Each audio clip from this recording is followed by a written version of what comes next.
Foreign Minister Wong and Prime Minister Albanese, what more do you require in order to take a robust approach against the Islamic Republic of Iran? What more does the Australian government need to take this seriously and cut ties with the Islamo-fascist terrorist regime? How many more threats, deaths, executions, hangings, rapes and tortures, all in the name of a godly loving regime, need to be endured for the Australian government to consider taking responsibility as a global leader in human rights? Now, don't get me wrong, sanctioning 6 individuals and 2 entities of the Islamic Republic is very much appreciated, but it is the absolute bare minimum, and it's not enough to be considered as a significant response.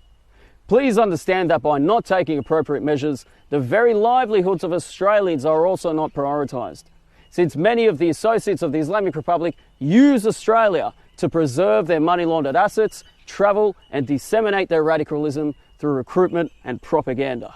Thus far, there has officially been 4 announced hangings conducted by the Islamic Republic.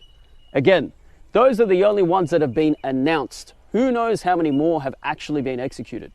But what's worse is that there are currently over 18,000 political prisoners from the past 4 months awaiting the same fate. Executions for the Islamic Republic is what gas chambers were for Hitler and is what the outback is for Australians.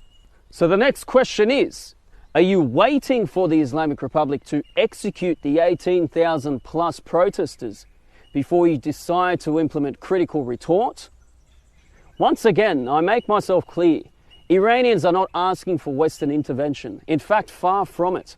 What we demand is that the Australian government put Australians first and business after by cutting ties with arguably one of the leading state sponsors of global terrorism, and subsequently leaving more public funds for Australian welfare as opposed to counter-terrorism.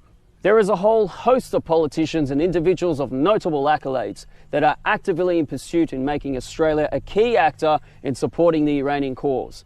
Just to name a few, we have Minister Keith Wallahan, Senator Claire Chandler, Minister Monique Ryan, Senator David Shoebridge, Senator David Van, Minister Allegra Spender, Minister Jeremy Laksale, Minister Aaron Violi, Senator Mehreen Faruqi, and the list goes on. So Foreign Minister Wong and Prime Minister Albanese, I voted for your government and you've done relatively well by keeping your promises. But don't let me down on this cause, because enough is enough. Declare the IRGC as a terrorist organisation, as per the Criminal Code Act 1995. Enact further Magnitsky-style sanctions against key Islamic Republic officials and entities, and expel Islamic Republic officials from Australia, preventing the use of Australia as a haven for financial assets, travel and radicalism. Act before it's too late, because with or without your help, the Iranian revolution will take place. And I, as an Iranian Australian, think it's ideal that Australia goes into the books for being on the right side of history. With there being over 100,000 Iranian Australians, we kindly ask that you don't let us down. Enough with the condolences and condemnations. It's time for some action. For the best interest of Australians, Iranians, and of course, humanity. I hope you follow through. Peace.